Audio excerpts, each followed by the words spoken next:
l'ouverture de notre séminaire, nous avons prévu, en fait, le premier jour, donc le lundi, de poser à travers une série de plénières et d'activités, on va dire, les cadres fondamentaux autour de ces deux approches.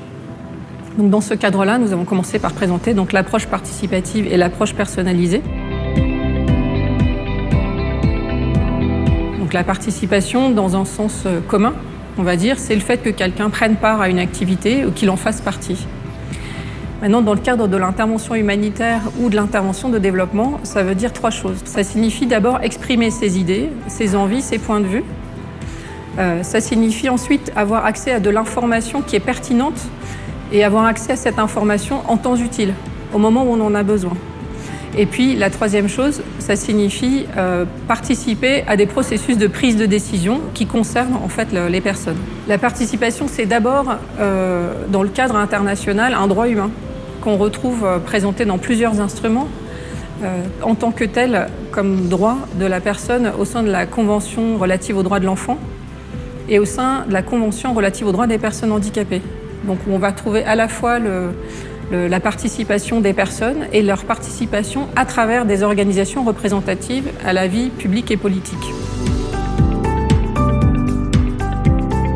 Nous avons mené chez Handicap International 2 revues de pratique de nos propres projets dans une douzaine de pays qui nous ont montré donc, dans différents contextes, autant développement que urgence ou action humanitaire, que la participation était un principe fondamental dans l'action d'Handicap International, que les équipes y tiennent beaucoup, travaillent beaucoup dessus, mais qu'on a évidemment encore des limites au niveau de sa mise en œuvre, avec des mises en œuvre assez hétérogènes, et puis avec des difficultés finalement à faire participer de manière équitable certains groupes, tels que les femmes, les enfants et certaines personnes handicapées en fonction notamment des incapacités qu'elles peuvent avoir. Dans beaucoup de cas, on peut tomber dans une mise en œuvre de participation qui est superficielle, pour des raisons de difficultés qui sont liées à la méthodologie, qui sont liées aux compétences, et puis qui sont liées aussi à la situation de départ des personnes qui portent souvent un sentiment d'impuissance qui rend leur participation compliquée. En effet, un des effets, et qui peut être un des objectifs de la participation, c'est de favoriser l'empowerment d'un certain nombre de personnes, ce qui signifie à la fois renforcer leur pouvoir intérieur, leur capacité de décider pour elles-mêmes, mais aussi de se sentir en confiance, de se sentir légitime. C'est aussi renforcer leur capacité d'action vis-à-vis des autres, dans une relation avec les autres, et c'est enfin renforcer leur capacité d'agir au niveau collectif. Tous ces objectifs-là vont être travaillés à travers la mise en place des approches participatives et personnalisées. Pour que la participation soit réussie, il y a quelques règles qui sont absolument incontournables. La première règle, c'est que la participation doit se faire dans un cadre sûr. La personne doit se sentir en sécurité, elle ne doit pas se sentir menacée, elle doit pouvoir évoluer à son rythme et de manière qui est protégée. Pour cela, on a notamment chez Handicap International 2 politiques institutionnelles de protection à mettre en œuvre. Protection de l'enfance et protection des bénéficiaires contre les abus et l'exploitation sexuelle qui contribuent en fait à créer ces espaces sûrs. La deuxième règle qui est incontournable, c'est que ce sont les personnes elles-mêmes qui doivent définir à la fois les étapes et les ambitions de leur empowerment. Ça ne peut pas être quelque chose qui est défini par l'extérieur ou qui est imposé, c'est quelque chose qu'elles vont elles-mêmes travailler, décider, et puis ensuite qu'elles vont contribuer à mesurer. Elles vont contribuer à mesurer l'évolution de leur situation. Aujourd'hui, en fait, on a parlé de l'approche personnalisée, qui est mieux connue sous le terme d'approche centrée sur la personne. C'est une approche qui a été posée en 1974 par Carl Rogers dans un contexte de psychothérapie. Ça a vraiment constitué une révolution à l'époque parce que ça remettait en question la posture du thérapeute, mais aussi ça remettait le pouvoir entre les mains des personnes qui étaient accompagnées. C'est une approche qui a vraiment évolué rapidement à différents champs, puis qui est aujourd'hui aussi à différents niveaux. Donc, on personnalise au-delà de la personne. On considère la personne, la famille, les groupes, les usagers de services, même les communautés puis les peuples.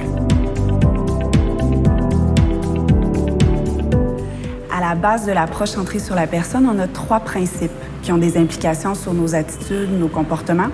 Le premier principe, c'est que chaque personne est unique et dynamique. Donc, il faut vraiment reconnaître la personne dans sa singularité, reconnaître qu'elle a des caractéristiques propres, un âge, un genre, mais aussi des intérêts, des motivations. Il faut voir la personne dans son potentiel d'évolution, en interaction constante avec un environnement qui lui aussi est changeant. Le deuxième principe, c'est que malgré des difficultés, chaque personne a des connaissances, des capacités et puis des expériences. Donc, il faut miser sur les forces. Il faut établir des relations qui encouragent la personne à prendre connaissance, à prendre conscience puis à utiliser ses ressources pour développer son potentiel. Le troisième principe, c'est que chaque personne a un rôle principal dans son changement. La personne est acteur de son changement. Donc, il faut penser et puis revoir la répartition des responsabilités et des pouvoirs.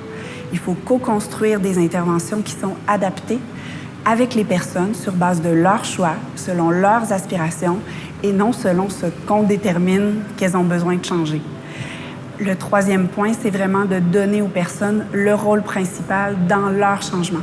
C'est comme ça, en fait, qu'on va contribuer réellement à l'empowerment de la personne.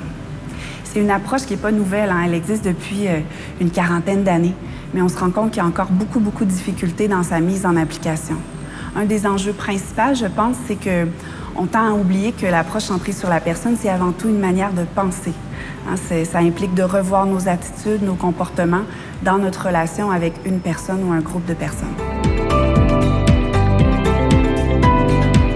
Donc l'approche personnalisée au sein de Handicap International, aujourd'hui, elle se met en œuvre autour de 2 grands axes. L'axe qu'on va appeler un axe plutôt d'individuel, qui est toute la question de la relation humaine entre un individu qui soutiendrait, accompagnerait ou simplement entrerait en relation avec un autre individu qui souhaite avoir un appui, une aide, une information ou un accompagnement.